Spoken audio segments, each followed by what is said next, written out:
بسم اللہ الرحمن الرحیم۔ السلام علیکم ویورز، میرا نالج ٹیوب چینل پر آپ کو ایک دفعہ پھر خوش آمدید۔ تاریخ اسلام کے حوالے سے جو سیریز ہمارے چینل پر چل رہی ہے، اس میں ہم نے جو لاسٹ ویڈیو آپ کے سامنے پیش کی تھی، اس میں ہم نے حضرت شیس علیہ السلام تک کے دور کے بارے میں جو حالات و واقعات تھے وہ آپ سے شیئر کیے، اور آج کی ویڈیو میں ہم حضرت ادریس علیہ السلام کے حالات زندگی آپ کے سامنے پیش کریں گے۔ دوستوں، ویڈیو کو پورا دیکھیے گا، لائک ضرور کیجیے گا، چینل کو سبسکرائب ضرور کیجیے گا تاکہ آپ کو مزید معلوماتی ویڈیوز ملتی رہیں۔ لفظ ادریس درس و تدریس سے ماخوذ ہے اور حضرت ادریس کا اصل نام اخنوخ علیہ السلام تھا، اور شجرہ نسب سے یہ ہے اخنوخ بن یرد بن مہلائل ابن قینان بن انوش بن شیس بن آدم علیہ السلام۔ آپ مقام منیف میں پیدا ہوئے جو مصر کا ایک علاقہ ہے۔ آپ کی پیدائش کے وقت آپ کے والد بزرگوار جناب یرد کی عمر بروایت ناسخ التواریخ 162 برس کی تھی۔ آپ کی والدہ کا اسم گرامی عاشوت تھا۔ آپ چونکہ صحف آسمانی کا درس کثرت سے دیا کرتے تھے اور آباء و اجداد کی شریعت کے احکامات بیان فرماتے تھے اور لوگوں کو سنت انبیاء کی تعلیم بھی دیا کرتے تھے، اس لیے آپ کا لقب ادریس ہو گیا تھا۔ لفظ اخنوخ عبرانی ہے اور لفظ ادریس عربی ہے، اس لیے اہل عرب نے آپ کے لقب کو نام کا درجہ دے کر اسی کو شہرت دے دی۔ یونانی زبان میں آپ کو بطرمین اور یاسین بھی کہتے ہیں، اودریائے ثالث بھی کہا گیا ہے، اور اس کے علاوہ آپ کو ہرمش بھی کہا جاتا تھا۔ علامہ مجلسی کا بیان ہے کہ حضرت ادریس علیہ السلام کا سینہ نہایت چوڑا تھا اور سینے پر بال بہت زیادہ تھے۔ وہ دوہرے بدن کے آدمی تھے، ان کے سر میں بال بہت زیادہ اور باریک تھے۔ وہ آہستہ چلتے اور آہستہ بولتے تھے۔ ان کی قیام گاہ مسجد سہلہ تھی جو کہ مسجد کوفہ کے قریب واقع ہے۔ حضرت ادریس علیہ السلام دیگر علوم کے علاوہ علم حساب اور علم حیت اور علم نجوم میں بھی بہت مہارت رکھتے تھے۔ آپ نبی مرسل تھے، 30 صحیفے آپ پر نازل ہوئے۔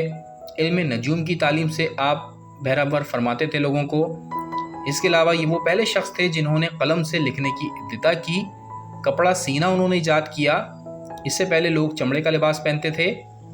جنگ کے اسلحے انہوں نے ایجاد کیے، جہاد کی بنیاد انہوں نے قائم کی، کفار اور ان کی اولاد کو گرفتار کرنے کی بنیاد انہوں نے ہی قائم کی۔ لباس سینا اور پہننا انہی کی ایجاد ہے، اور یہ وہ نبی ہیں جنہیں سب سے پہلے زندہ خدا تعالیٰ نے آسمان پر اٹھا لیا ہے۔ مورخین کا بیان ہے کہ انہوں نے دنیا میں 100 شہر آباد کیے۔ اس کے علاوہ حضرت ادریس علیہ السلام مسجد سہلہ میں ہی بیٹھ کر خیاطی کا کام بھی کرتے تھے، یعنی درزی کا کام، اور وہیں رہتے بھی تھے۔ اس کے علاوہ آپ 72 زبانوں میں بات کرنا بھی جانتے تھے۔ کتاب روضۃ الصفا میں ہے کہ حضرت ادریس علیہ السلام ہی نے آفتاب کے برجوں میں منتقل ہونے کو بیان فرمایا ہے اور رؤیت ہلال کی طرف بھی رہبری کی ہے۔ ستاروں کے برج شرف میں آنے کو بتایا ہے، نیز برجوں کے نام بھی رکھے ہیں اور نجوم کی جو اصطلاحیں ہیں وہ بھی قائم کی ہیں۔ تاریخ کے مطابق اولاد قابیل جو کہ حد شمار سے باہر ہو گئی تھی اور پہلے ہی سے آتش پرست اور پھر بت پرست بھی بن چکی تھی، انہوں نے اولاد شیس کے کچھ افراد کے ساتھ اختلاط کیا اور وہ بھی انہی حرکتوں میں لگ گئے، یہاں تک کہ آتش پرستی، محبت پرستی، زناکاری اور ماں بہنوں کا عام استعمال رواج پا گیا۔ شیطان جو کہ اپنے کہنے کے مطابق پوری توجہ سے اولاد آدم کو بہکانے میں لگا ہوا تھا، اس نے پورا زور لگا کر لاکھوں کی تعداد میں اولاد آدم کو گمراہ کر دیا، اور بروایت طبری اولاد قابیل میں ایک شخص نویال نامی بھی تھا۔ وہ آلات لہو لعب کی تعمیر و تشکیل میں بڑی مہارت رکھتا تھا۔ شیطان نے اسے شیرہ انگور سے شراب بنانے کی ترکیب بتائی، اور شراب خوری اس طرح زور پکڑ گئی اور 100 سال کے اندر ایسا ہوا کہ سبھی شراب خور اور زناکار ہو گئے۔ تو خداوند عالم نے حضرت ادریس علیہ السلام کو ان کی ہدایت کے لیے مابعوث فرمایا۔ اصول کافی میں حضرت امام محمد باقر علیہ السلام کا ارشاد ہے کہ حضرت ادریس علیہ السلام کے عہد میں ایک نہایتی جابر اور ظالم بادشاہ تھا۔ وہ ایک بار سیر کرتے کرتے ایک ایسے مقام پر پہنچا جس مقام کا بادشاہ ایک مومن بندہ تھا۔ جابر بادشاہ نے اس کی سرزمین سے گزرتے ہوئے ایک یوم کے لیے یہاں پر قیام کیا، اور دوران قیام میں اس مقام کی شادابی کی وجہ سے اس نے یہ رائے قائم کی کہ میں اس زمین کو حاصل کر کے یہیں قیام کروں گا۔ اور اسی کو اپنی طویل اور عریض حکومت کا مرکز بھی بناؤں گا۔ اس مقصد کے لیے اس نے اپنے ارکان دولت کو جمع کیا اور ان سے دریافت کیا کہ یہ مقام کس کا ہے۔ لوگوں نے دریافت کر کے بتایا کہ یہ مقام ایک مومن کا ہے۔ بادشاہ نے حکم دیا کہ اسے بلایا جائے۔ جب وہ حاضر ہوا تو جابر بادشاہ نے اس سے کہا کہ میں تیرے اس مقام کو لینا چاہتا ہوں۔ اس نے کہا میں اسے دینے سے مجبور ہوں۔ بادشاہ نے کہا میں اس کی ایک بڑی قیمت تجھے ادا کروں گا۔ مومن نے کہا میں اسے فروخت نہیں کر سکتا کیونکہ میرے بال بچوں کا گزر بسر اسی ہی وجہ سے ہوتا ہے۔ میں اپنی زندگی کے ایام نہایت فراغی کے ساتھ اسی سرزمین کی وجہ سے گزار رہا ہوں۔ بادشاہ کو یہ سب سن کر بہت غصہ آیا لیکن وہ کچھ کر نہ سکا، اور اسی غصے کی حالت میں داخل خانہ ہوا تو اس کی عورت نے اسے پوچھا کہ آج غیر معمولی غم و غصہ آپ کے چہرے سے ظاہر ہوتا ہے، آخر بات کیا ہے؟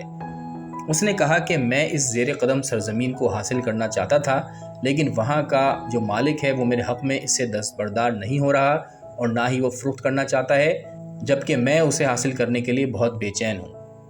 یہ سن کر اس کی بیوی، جس سے یہ ہر امر میں مشورہ لیا کرتا تھا اور اسے بے حد چاہتا بھی تھا، اس نے کہا کہ آپ گھبرائیں نہیں، میں اس زمین کے حاصل کرنے کا راستہ اور ذریعہ بتا دیتی ہوں، اور وہ یہ کہ آپ اس شخص کو اور اس کے گھرانے کو قتل کرا دیں۔ بادشاہ نے کہا کہ قتل کرانے کا کوئی بہانہ بھی تو ہونا چاہیے۔ اس عورت نے کہا کہ بہانہ میں بتاتی ہوں۔ یہ کہہ کر اس نے اپنی قوم و قبیلے کے 40 آدمی بلوائے اور ان سے کہا کہ بادشاہ کے پاس جا کر ان سے کہو کہ یہاں فلاں شخص جو رہتا ہے، جس کی یہ زمین ہے، وہ آپ کے دین کے خلاف ہے اور آپ کے مذہب و عقیدے کی برابر مذمت بھی کرتا رہتا ہے۔ وہ لوگ اس کی تعلیم کے مطابق بادشاہ کے پاس گئے اور اس سے یہی کچھ کہا۔ بادشاہ بھی خاموشی تھا کہ اس کی عورت نے کہا کہ ایسے شخص کو زندہ نہیں چھوڑنا چاہیے جو ہمارے مذہب کے خلاف ہے اور اس کی مذمت کیا کرتا ہے۔ بادشاہ نے بیوی کے مشورے اور کہنے سے اس مومن کو اسی بات پر قتل کرا دیا۔ یہ دیکھ کر خداوند عالم کے غضب کو جوش آیا اور خالق قہار نے نبی وقت حضرت ادریس علیہ السلام کو حکم دیا کہ تم جا کر اس ظالم و جابر بادشاہ سے کہہ دو کہ تو نے چونکہ ظلم عظیم کیا ہے لہٰذا میں تیری سلطنت کو برباد کر دوں گا۔ تو نے اس غریب کو قتل کر کے اس کے اہل و عیال کی زندگی خراب کر دی ہے۔ یاد رکھ کہ میں عنقریب ایسا کر دوں گا کہ تیری اس مشیر عورت کا گوشت کتے کھائیں گے۔ حضرت ادریس علیہ السلام نے جو ہی خدا کا پیغام پہنچایا، بادشاہ نے غصے میں کہا اے ادریس، خیر اسی میں ہے کہ تم میرے دربار سے نکل جاؤ ورنہ میں تمہیں قتل کرا دوں گا۔ ان کے واپس چلے جانے کے بعد بادشاہ نے اپنی بیوی سے پوچھا کہ اب مجھے کیا کرنا چاہیے؟ بیوی نے کہا آپ گھبرائیں نہیں، میں ابھی ادریس کو قتل کرائے دیتی ہوں، اس طرح ان کی رسالت بھی ختم ہو جائے گی۔ حضرت ادریس علیہ السلام نے دربار سے واپس آنے کے بعد اپنے خالص مومنوں سے، جن کی تعداد 20 تھی، یہ تمام واقعہ بیان کیا۔ ان لوگوں نے مشورہ دیا کہ آپ کے قتل کا خطرہ ہے، آپ اس مقام سے کسی اور جگہ چلے جائیں۔ حضرت ادریس علیہ السلام کے جاتے ہی ایک گروہ جو 40 آدمیوں پر مشتمل تھا بادشاہ نے بھیجا اور اس مقام پر جہاں پر حضرت ادریس ہوتے تھے آپ کو تلاش کیا، لیکن ناکام واپس پلٹ گئے۔ حضرت ادریس دوسرے ملک میں جا پہنچے تو انہوں نے سحر کے وقت بارگاہ خداوندی میں مناجات کی، میرے پالنے والے، میں نے تیرا حکم اس ظالم بادشاہ تک پہنچا دیا ہے اور اس نے جو طرز عمل اختیار کیا ہے تو اس سے واقف ہے۔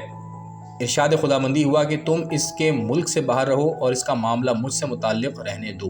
میں اپنی عزت و جلال کی قسم کھا کر کہتا ہوں میں اس کے ساتھ وہ کچھ کروں گا جس کا وہ مستحق ہے۔ حضرت ادریس نے عرض کی میرے پالنے والے، میں ایک حاجت رکھتا ہوں۔ خدا نے فرمایا کہو وہ کیا ہے؟ تم جو کہو گے میں کر دوں گا۔ انہوں نے عرض کی میں یہ گزارش کرتا ہوں کہ جب تک میں خود دعا نہ کروں اس قریے پر جو اس سے ملحق ہے اس پر بارش نہ ہو۔ ارشاد ہوا ایسا ہی ہوگا، مگر اے ادریس اس طرح تو سب بھوکے پیاسے مرنے لگیں گے۔ ادریس نے عرض کی مالک اس کے بغیر یہ لوگ ٹھیک بھی تو نہیں ہو سکتے۔ الغرض بارش بند ہو گئی اور 20 سال تک پانی آسمان سے نہ برسا۔ حضرت ادریس نے اپنے ساتھیوں کو بھی اس اعلان سے آگاہ کر دیا کہ اب 20 سال تک پانی نہ برسے گا جب تک کہ میں خود دعا نہ کر دوں۔ آپ اپنے ہمراہیوں کو لے کے آگے نکل گئے اور سب کو دیگر ممالک میں منتشر کر کے خود ایک پہاڑ کی کوہ میں چھپ رہے اور وہیں عبادت کرتے رہے۔ دن بھر روزہ رکھتے تھے اور رات کو افطار کرتے تھے۔ خداوند عالم نے ایک ملک کو ان کے لیے مقرر کر دیا تھا جو کہ رات کو کھانا اور پانی بھی پہنچا دیا کرتا تھا۔ پانی بند ہو جانے کی وجہ سے اس ملک کی حالت خراب ہو گئی اور یہ عالم ہو گیا کہ لوگ ایک دوسرے کو کھانے کی فکر کرنے لگے۔ اور یہاں تک کہ نوبت اس بات تک پہنچ گئی کہ ظالم بادشاہ قتل کر دیا گیا اور اس کی بیوی موت کے گھاٹ اتر گئی اور واقعی میں کتے اس کا گوشت کھانے لگے۔ جب اس عظیم قحط کی مدت 20 سال ہو گئی تو لوگوں نے جمع ہو کر آپس میں یہ فیصلہ کیا کہ جس خدا نے ادریس کے کہنے سے بارش بند کی ہے، ہمیں چاہیے کہ اس کی طرف رجوع کریں اور اسی سے پانی کی درخواست کر کے زندگی بچانے کی کوشش کریں۔ چنانچہ لوگوں نے پھٹے پرانے کپڑے پہنے، سروں پر خاک ڈالی اور توبہ و استغفار کر کے بارش کی دعا کرنے لگے۔ ان کی دعا کے بعد خداوند عالم نے جناب ادریس علیہ السلام سے فرمایا کہ اے ادریس، وہ بھی میرے بندے ہیں، اب انہوں نے توبہ و استغفار کر لیا ہے اور میں نے ان کی خطا معاف کر دی ہے۔ اب بہتر ہے کہ تم مجھ سے دعا کرو اور میں پانی برسا دوں۔ یہ تم سے اس لیے کہتا ہوں کہ میں تم سے وعدہ کر چکا ہوں کہ جب تک تم دعا نہ کرو گے بارش نہ ہوگی۔ حضرت ادریس نے عرض کی، میری درخواست اب بھی یہی ہے کہ انہیں بارش نہ فرمائی جائے۔ خداوند عالم چونکہ اپنے نبی سے یہ وعدہ کر چکا تھا کہ جب تک تم دعا نہ مانگو گے بارش نہ ہوگی، اس لیے ادریس کے اس کہنے پر کہ بارش ابھی نہ کی جائے خدا نے ان کی بات پھر مان لی، لیکن ساتھ ہی ساتھ اس ملک کو یعنی فرشتے کو جو حضرت ادریس علیہ السلام کے پاس کھانا لے کر جاتا تھا حکم دے دیا کہ اب کھانا لے کر نہ جائے۔ جب 3 روز گزر گئے اور حضرت ادریس بھوکے رہے تو بارگاہ خداوندی میں عرض کی کہ مالک، میری روزی کیوں بند کر دی گئی؟ ارشاد ہوا کہ ادریس، تم 3 دن نہ گزار سکے اور میری مخلوق 20 سال سے عاجز اور پریشان ہے اور تم کو احساس نہیں ہوتا، لہٰذا تمہارے لیے یہ ہے کہ تم اپنی روزی خود پیدا کرو۔ چنانچہ جناب ادریس طلب معاش میں نکلے، چلتے چلتے ایک گاؤں میں پہنچے، وہاں کے ایک مکان سے دھواں اٹھتا ہوا دکھائی دیا تو وہ اس میں داخل ہو گئے۔ دیکھا کہ بوڑھی عورت چولہے کے پاس بیٹھی ہے اور اس کے پاس روٹی کے 2 ٹکڑے رکھے ہیں۔ جناب ادریس نے کہا کہ اے خدا کی بندی، میں بہت بھوکا ہوں، خدا را مجھے روٹی کا ایک ٹکڑا دے دے۔ اس نے عرض کی کہ اے بندے خدا، ادریس پیغمبر نے اس قوم پر بددعا کی ہے اور مدت دراز سے شدید قحط پڑا ہوا ہے اور وہ خود بھی روپوش ہو گئے ہیں، اور ہمیں یہ معلوم ہوا ہے کہ جب تک وہ دعا نہ کریں گے بارش نہ ہوگی۔ چنانچہ ساری قوم انہیں تلاش کرتی پھر رہی ہے اور وہ مل نہیں رہے ہیں۔ اے بندے خدا، اب ایسی صورت میں جب کہ بڑی مشکلوں سے روٹی کے یہ 2 ٹکڑے میں نے حاصل کیے ہیں، ان میں سے تجھے میں کیسے دے سکتی ہوں؟ ان میں ایک میرا ہے اور دوسرا میرے بیٹے کا ہے۔ جناب ادریس نے کہا کہ ایک ٹکڑا تو کھا لے، ایک میں 2 حصے کر کے ایک مجھے دے دے اور ایک اپنے بیٹے کے لیے رکھ لے۔ اس نے کہا کہ ایسا نہیں ہو سکتا، آپ یہاں سے چلے جائیں اور کوئی اور سبیل پیدا کریں۔ جناب ادریس نے فرمایا کہ میرے پیروں میں کھڑے ہونے کی طاقت نہیں رہی ہے، خدا را مجھ پر رحم کریں۔ آخر کار اس عورت کا دل پسیج اٹھا اور اس نے اپنے بیٹے کے حصے میں سے نصف ان کو دے دیا۔ جناب ادریس علیہ السلام نے اسے تناول فرما لیا۔ اس بوڑھی عورت کے بیٹے نے جب یہ دیکھا کہ اس کے حصے کی روٹی میں سے اس سائل کو نصف دے دیا گیا ہے تو وہ بہت زیادہ پریشان ہوا اور اتنا گھبرایا کہ اس کی موت واقع ہو گئی۔ یہ دیکھ کر وہ عورت رونے پیٹنے لگی اور کہنے لگی کہ اے سائل، میرا ایک ہی بیٹا تھا اور اب تیری وجہ سے وہ فوت ہو گیا ہے، اب میں کیا کروں؟ جناب ادریس نے فرمایا کہ تو گھبرا مت، میں تیرے بیٹے کو زندہ کر دوں گا۔ اور انہوں نے اس کے بیٹے کے بازو کو تھام کر ہلایا اور کہا، اے روح، خدا کے حکم سے واپس آ جا۔ یہ کہتے ہی وہ زندہ ہو گیا۔ اس عورت نے جب یہ ماجرا اپنی آنکھوں سے دیکھا تو چلا کر کہا، میں گواہی دیتی ہوں کہ تم ہی ادریس پیغمبر ہو۔ اس کے بعد وہ گاؤں میں نکل آئی اور زور زور سے اعلان کرنے لگی کہ ادریس گاؤں میں آ گئے ہیں، بشارت ہو کہ اب مشکل حل ہو جائے گی۔ اس کے بعد حضرت ادریس علیہ السلام اس مکان سے نکل کر اس مقام پر پہنچے جس مقام پر ظالم بادشاہ پہلے رہتا تھا، اور تمام اہل قریہ وہاں جمع ہو گئے اور درخواست کرنے لگے کہ خدا را دعا کیجیے تاکہ پانی برسے۔ ادریس علیہ السلام نے کہا کہ میں اس وقت تک دعا نہ کروں گا جب تک تمہارا بادشاہ اپنی ساری رعایا سمیت میرے پاس پیادہ نہ آ جائے، لیکن اس نے کہا کہ میں ہرگز نہ جاؤں گا کیونکہ اس میں میری توہین ہے۔ اس کے بعد اس نے 40 آدمی بھیج دیے اور کہا کہ وہ ادریس کو گرفتار کر کے لائیں۔ جب وہ لوگ ادریس علیہ السلام کے پاس پہنچے اور انہیں گرفتار کرنا چاہا تو انہیں بددعا کر دی اور وہ سب اسی وقت مر گئے۔ لوگوں نے بادشاہ سے جا کر ماجرا بیان کیا۔ بادشاہ نے مزید 500 سپاہی گرفتاری کے لیے پھر بھیج دیے اور انہوں نے آ کر حضرت ادریس علیہ السلام سے اپنے آنے کی وجہ بتائی۔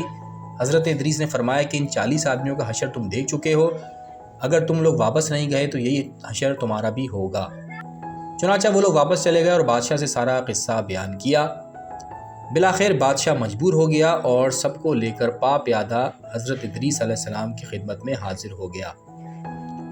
حضرت ادریس نے فرمایا کہ اب میں دعا کروں گا۔ چنانچہ جناب ادریس علیہ السلام نے دعا فرمائی، ابر آیا، بجلی چمکی، بادل گرجے اور ایسی بارش ہوئی کہ جل تھل ایک ہو گیا۔ تقریباً تمامی تواریخ میں ہے کہ حضرت ادریس علیہ السلام نے 100 شہروں کی بنیاد قائم کی اور انہیں آباد کیا، سنوارا۔ اور اس کے علاوہ ایک اہم بات یہ ہے کہ آپ کی ان تعمیری کاموں میں اہرام مصر کی تعمیر کو بھی بڑی اہمیت حاصل ہے۔ مورخین کے مطابق حضرت ادریس علیہ السلام کو علم نبوت اور کتب آباء و اجداد سے یہ معلوم تھا کہ عہد نوح میں ایک ایسا عظیم طوفان آئے گا کہ ساری دنیا غرقاب ہو جائے گی اور کوئی چیز زمین پر محفوظ نہ رہے گی۔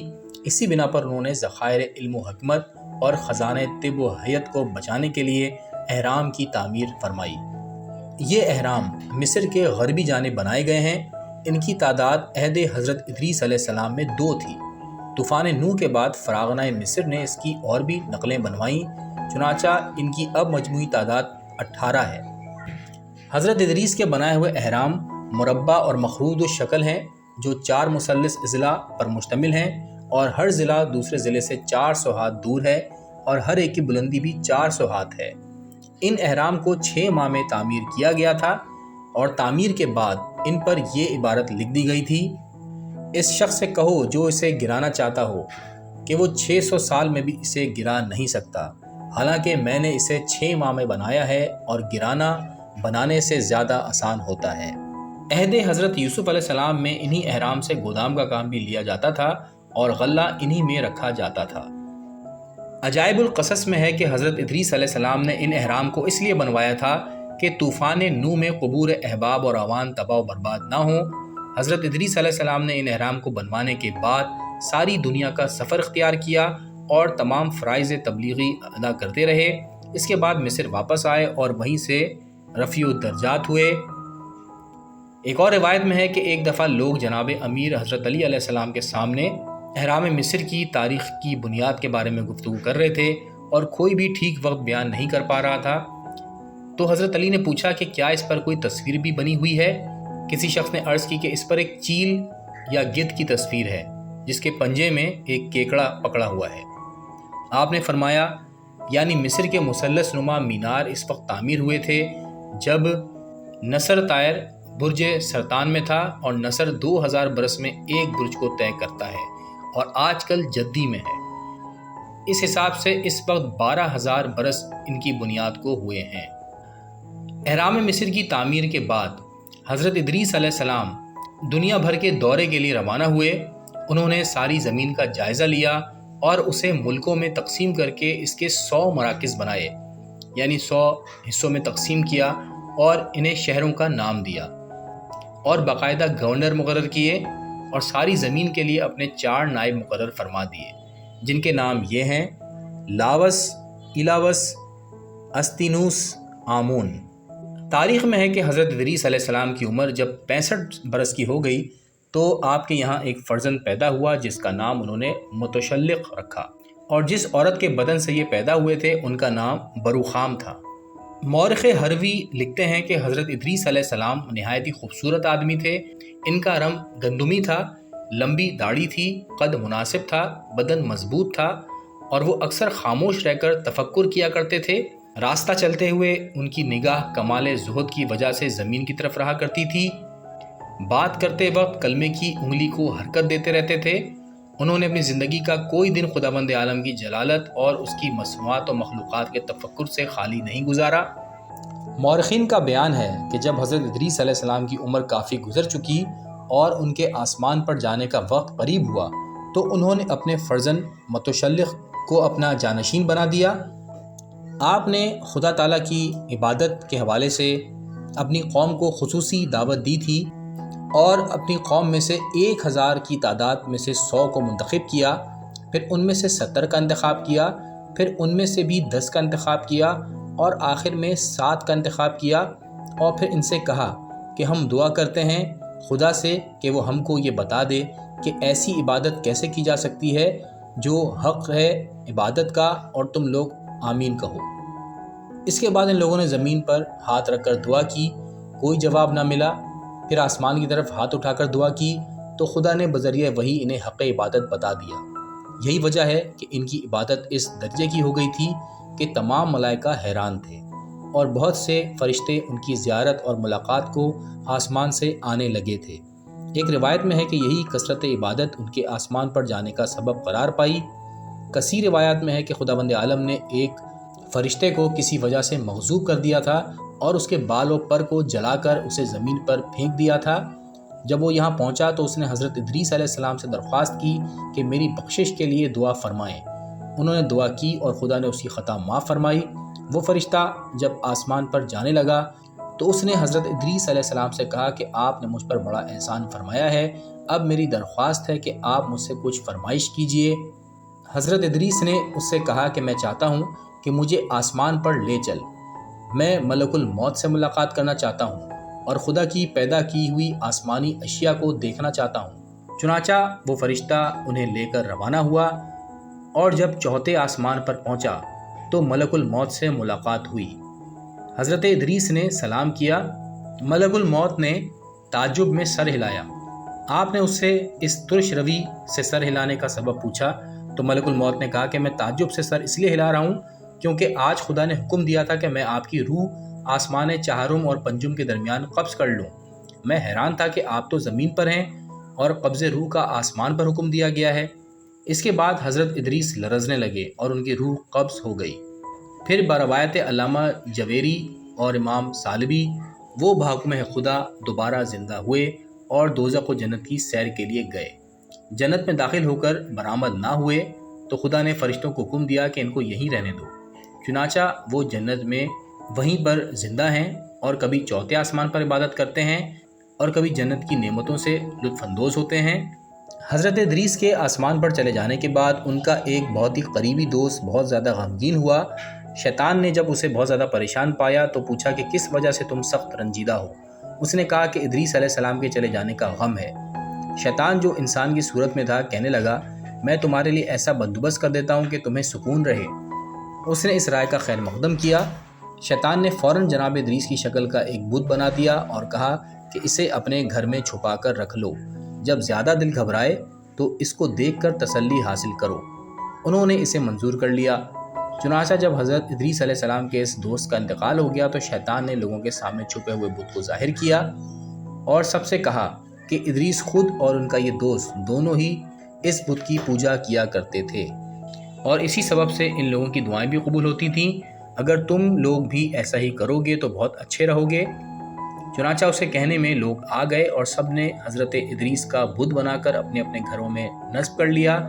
اور ایک روایت میں ہے کہ حضرت ادریس کے چلے جانے کے بعد ود، سوا، یغوث، یعوق، نصر جو حضرت ادریس علیہ السلام کے اکابر اصحاب میں سے تھے، ان کا جب انتقال ہوا تو ان کے ورثاء نے ان کے بھی بت بنا کر شیطان کی تعلیم کے مطابق گھروں میں رکھ لیے۔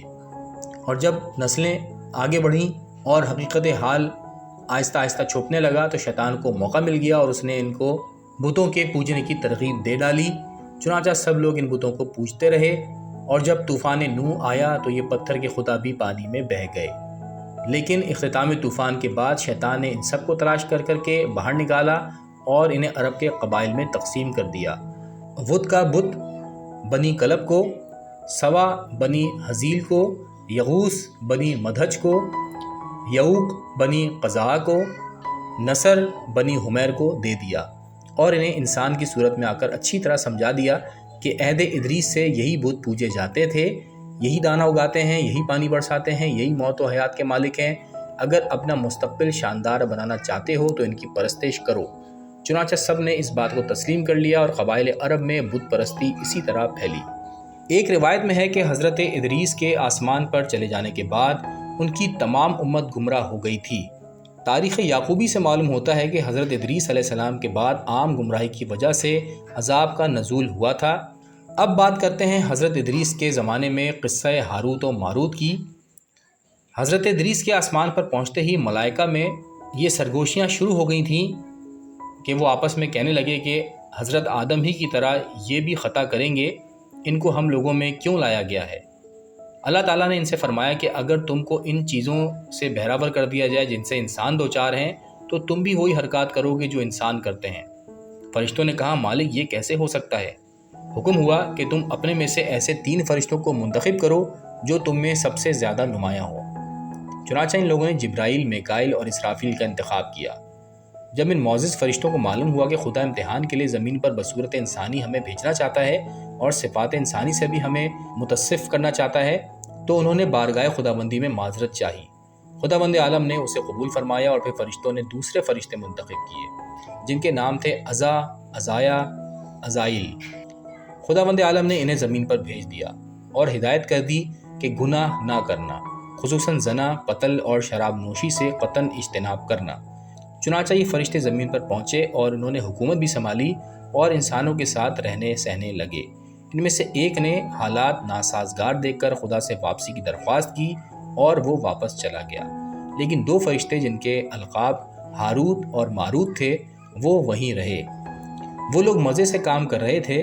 ایک دن ایک خوبصورت عورت جس کا نام عربی میں زہرہ، سریانی میں ناہید اور فارسی میں بیدق تھا، وہ نظر سے گزری۔ دونوں اس پر عاشق ہو گئے اور دونوں نے الگ الگ اس سے ملنے کا اسی کے گھر پر وقت مانگا۔ اس نے دونوں کو ایک ہی وقت دیا۔ وہ دونوں پہنچ گئے، وہاں دونوں میں ملاقات ہوئی اور دونوں نے شب باشی کا فیصلہ کیا۔ اس عورت نے بت پرستی، شراب نوشی کی شرط لگائی۔ وہ دونوں اس کے حسن میں اتنے اندھے ہو چکے تھے کہ آخرکار انہوں نے شراب نوشی کو منظور کر لیا اور خوب شراب پی لی۔ اسی دوران میں ایک شخص نے ان دونوں کو ان کے پاس دیکھ لیا، شاید وہ اس عورت کا شوہر تھا۔ اس عورت نے یہ دیکھ کر ان فرشتوں سے کہا کہ اسے قتل کر دو ورنہ یہ تمہیں رسوا کر دے گا۔ ان دونوں نے اسے قتل کر دیا۔ تھوڑی ہی دیر کے بعد اپنے کرتوت پر نادم ہوئے اور محو گریہ ہوئے۔ خداوند عالم نے جبرائیل کو بھیج کر عذاب آخرت اور عذاب دنیا میں سے ایک کو اختیار کرنے کو کہا۔ انہوں نے عذاب دنیا کو منظور کر لیا اور وہ بمقام بابل عذاب میں مبتلا کر کے ڈال دیے گئے، اور اس طرح خدا نے آسمان پر تمام فرشتوں کو شرمندہ فرمایا جنہوں نے حضرت ادریس کے آسمانوں پر آنے پر اعتراض کیا تھا۔ ہاروت و ماروت کا یہ واقعہ بہت سی تاریخی کتابوں میں آیا ہے۔ یہاں پر ایک سوال یہ پیدا ہوتا ہے کہ ہاروت و ماروت تو فرشتے تھے، تو انہوں نے شراب خوری کیسے کر لی اور وہ کسی عورت کے عشق میں بھی کیوں اندھے ہو گئے اور پھر انہوں نے کسی کو قتل بھی کر دیا؟ تو اس کا جواب یہ ہے کہ یا تو یہ روایت جھوٹی ہے، یا پھر کیونکہ اللہ تعالیٰ نے فرمایا تھا کہ تمہیں انسانوں والی خصوصیات دے کر، یعنی انسان کی جو جبلت ہے یا فطرت ہے وہ ان فرشتوں کو دے دی گئی تھیں۔ چنانچہ وہ تھے تو فرشتے، لیکن کیونکہ انسان کے روپ میں تھے تو ان کے اندر انسانی خواہشات پیدا ہو چکی تھیں، اور اسی وجہ سے وہ ان خطاؤں کا شکار ہوئے اور جن پر ان کو سزا بھی دی گئی۔ حضرت ادریس علیہ السلام کے بہت سے شاگرد بھی تھے جن میں اسقلیوس کو بہت بڑی حیثیت حاصل تھی۔ یہی حضرت ادریس علیہ السلام کے ایک روایت کی بنا پر خلیفہ بھی تھے۔ ایک روایت کے مطابق جب متشلق کی عمر 127 سال کی ہوئی تو انہوں نے ایک عورت سے نکاح کیا جس کا نام اربا تھا، اور اس سے لمک نامی فرزند پیدا ہوا۔ لمک کے معنی بزرگ کے ہیں۔ طبری کا بیان ہے کہ متشلق کے بے شمار اولادیں تھیں اور آخر میں لمک پیدا ہوئے۔ تاریخ میں یہ بھی آتا ہے کہ جب متشلق کی عمر 960 برس کی ہوئی تو انہوں نے اپنا جانشین لمک کو بنا دیا، اور اس طرح نور محمدی ان کے سلب میں جاگزین ہوا۔ مورخین کا بیان ہے کہ جناب متشلق کی وفات کے بعد لمک ان کے قائم مقام ہوئے۔ جناب لمک نے پوری توجہ اور تندہی سے تبلیغ کی، اور یہاں تک کہ ان کی عمر بروایت ناسخ و تواریخ 182 برس کی ہو گئی۔ لمک کے زمانے میں ظالم اور جابر کثرت سے پیدا ہو گئے تھے، اور جن لوگوں نے قابیل کے لوگوں سے رابطہ پیدا کر لیا تھا اور ان کی عورتوں سے تعلقات استوار کیے تھے، انہی لوگوں سے غلط قسم کے لوگوں کی بکثرت پیدائش ہوئی تھی، اور لمک ہمہ وقت ان لوگوں کی تبلیغ میں لگے رہتے تھے اور چاہتے تھے کہ ان لوگوں کو راہ راست پر لائیں، لیکن وہ کوئی بڑی کامیابی حاصل نہ کر سکے۔ بروایت ناسخ و تواریخ جب جناب لمک کی عمر 182 برس کی ہوئی تو ان کے ہاں ایک عورت سے جس کا نام قینوش تھا، اور جو ان کی چچا زاد بہن تھی، ان سے ایک فرزند پیدا ہوا جس کا نام بحکم خدا نوح رکھا گیا۔ خدا نے انہیں بھی نبوت عطا فرمائی۔ تواریخ میں یہ بھی ہے کہ جب جناب لمک کی عمر 977 سال کے قریب ہوئی تو انہوں نے محسوس کر لیا کہ اب ملک الموت آنے ہی والے ہیں، تو انہوں نے حضرت نوح اور دیگر اعزاء اقربا کو جمع کر کے وصیتیں کی اور فرمایا کہ جب میں مر جاؤں تو مجھے مقام کنز میں حضرت آدم کے قریب دفن کر دینا، اور طوفان جس کے آنے کی مجھے اطلاع ہے اس کے موقع پر حضرت آدم کے جسم مبارک کو کشتی میں رکھ کر ہمراہ لے جانا، اور کشتی میں ان 80 آدمیوں کو ضرور ہمراہ لے لینا جو اب تک اپنے آباء و اجداد کے حکم کے مطابق پہاڑ پر ہی سکونت پذیر ہیں، اور اس بات کا بھی خیال رکھنا کہ کشتی میں اپنی عورتوں کے پاس نہ جانا اور نہ ان کے ساتھ مل جل کر کھانا کھانا۔ وصیت کے بعد جناب لمک رونے لگے اور وقت آ گیا کہ ملک الموت نے دستک دے دی، یہاں تک کہ آپ 977 برس کی عمر میں انتقال فرما گئے، اور حضرت نوح نے انہیں حسب وصیت مغارۂ کنز میں دفن کیا۔ ویورز، یہاں پر آج کی ویڈیو کا اختتام کرتے ہیں۔ اگلی ویڈیو میں ہم حضرت نوح علیہ السلام کے زمانے کے متعلق حالات و واقعات آپ سے بیان کریں گے۔ آج تک کے لیے اتنے ہی، بہت شکریہ، اللہ حافظ۔